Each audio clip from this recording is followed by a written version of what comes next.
5वीं जमात से। और के मौसम का ताल्लुक उनकी शेर व शायरी से है और आसानियात अफ़आल व अस्मा का मजमुआ है। दोनों किताबें पुरअस्र और खूबसूरत अंदाज के साथ शाया हुई हैं। गेटअप शानदार है और कीमत भी मुनासिब है। मिट्टी के मौसम बलराज बख्शी की गज़लों और नज़मों पर मुश्तमिल है। उनकी गज़लों और नज़मों में फ़नी पुख्तगी और फ़न की गहराई मिलती है। उनकी शायरी ख़याली महसूस नहीं होती, बल्कि उनकी शायरी ज़ाती तजुर्बात, मुशाहिदात और एहसासात व जज्बात से लबरेज है ले जाती हैं। ज़िंदगी के मुख्तलिफ मसाइल अशार की सूरत में नज़र भी मिलते हैं। हैसियत अफसाना निगार बलराज बख्शी का अपना एक अलग मुकाम बनाने में कामयाब हुए हैं। उनके आसानियात उनकी दूसरी किताब है। यह उनकी नई समरी है। यह दरअसल उर्दू की डिक्शनरी है जो बलराज मुरत्तब की है। आसानियात की बड़ी खूबी यह है कि इसमें बजाय मुतल्लिका उन्वान के तहत देखा जा सकता है। आसानियात मुरत्तब करने का जानना चाहते हैं, किसी लफ्ज की तलाश हो तो इस ताल्लुक यह वजाहत हमें ज़मीनी तौर पर बालिग़ करती है और लफ्ज की बारूद ख्याल में उर्दू ज़बान और अदब से मुहब्बत करने वाले अफराद ये बलराज बख्शी की ये तकलीफ आसानियात मुफीद साबित। ऐवान सदारत से गुजारिश है, अख्तर महराज साहब पहले मिट्टी के मौसम जो किताब है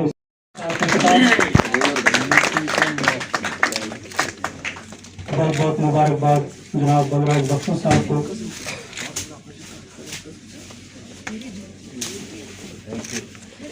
इनकी एक और बहुत बहुत मुबारकबाद जनाब बलराज बख्शी साहब को।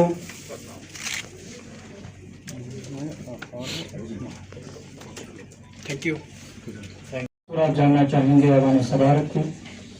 मैं सबसे पहले मुल्तमस हूँ कि अदब और एहतराम के साथ गुजारिश करता हूँ जनाब जी.आर. सोफी साहब से कि वो यहाँ पर तशरीफ लाएँ और अपने ख्यालात का इजहार करें। जनाब जी.आर. सोफी साहब। बात है हमारे लिए, हमारी बहनों का हालात जो हमारी यहाँ रियासत में बन रहे हैं या बन गए हैं या पहले भी बने या अब भी बने हैं। कौम जो आइंदा हमारी नस्लें आने वाली हैं उनकी अच्छी तरह तहजीबी और तमद्दुनी विरसा है उस टाइम पे। तो फिर मैंने हाँ करी, तकरीबन 300-400 स्टूडेंट्स उस साल पीएससी के एग्जाम में शामिल हुए। फिर जब रिजल्ट आए तो अल्लाह का फजल था, मेरी कोई काबिलियत नहीं, मैं नंबर 1 था। मेरे यूपी के कुछ दोस्त जो कि मेरे साथ और ना बिछौना और अरे भाई सूफी तुमने कहा जो बाकी मेरी बैचमेट भी बनी। मैंने कहा ये आगे अदबी जुबान का इम्तिहान था। वो जो मैं ये एक जुमला मोतिजा था, मुझे उस पर फख्र है। मैं 35 साल बाहर रहा, रही है। साहब तशरीफ लाए हैं, उनकी आंखों के आंसू असल में इस चीज़ की निशानी है, लेकिन उनको ये समझना चाहिए कि आज उनका फ़न उनको यहाँ पे ज़िंदा रखे हुए हैं। इनको वैसे इसलिए कहते हैं कि इस जुनून की वजह से चाहे जाड़ा हो चाहे बहार, और लोगों को इनामात से नवाजने को खर्च करते हैं।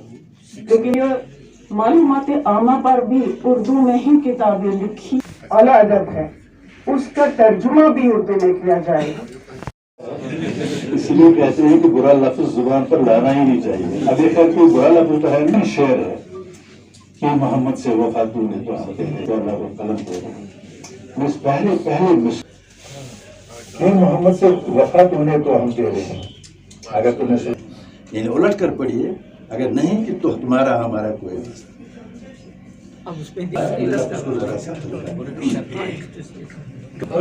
करने का इरादा है। बुलाइए मजलिस शूरा में इब्लीस पुख्ता तर कर दो मिजाज खानकाही है उसे। उसी का एक नबी जो है वो उसका हथियार है जो इसको वो नहीं रहने देना चाहिए, उसकी नफी करता है। तो आज ज़ेर एहतमाम निगीना इंटरनेशनल एक अदबी तकरीब मनक़द हुई और इसमें निगीना इंटरनेशनल का सालनामा इजरा हुआ। इस सालनामे में 2 अहम ख़ुसूसियत थी। एक, इस सालनामे में गोशे शहज़ादे बिस्मिल शामिल था और इसके अलावा आलमी सतह के जितने बड़े अफसान निगार है उनकी शमूलियत इस नंबर में है। इस लिहाज से ये निगीना का ये नंबर तारीख़ी नंबर है। इसके अलावा हमने यहाँ पर बलराज बख्शी की 2 किताबें रिलीज़ की। बलराज बख्शी की सेहत अच्छी नहीं है, डायलिसिस पर है। उनकी 2 किताबें आसानियात, एक किताब है और दूसरी किताब मिट्टी का मौसम है। इन 2 किताबों को रिलीज़ किया और हमारे बड़े महक़िक़ और मज़मून निगार और आलिम मोहम्मद यूसुफ टेंग साहब की किताब कलाए अंदर जो कश्मीरी में लिखी गई है उसको भी रिलीज़ किया। हम लोग यहाँ ये कोशिश करते हैं कि उर्दू और कश्मीरी दोनों ज़बानों की तरक्की और तरोीज के लिए काम करते रहें।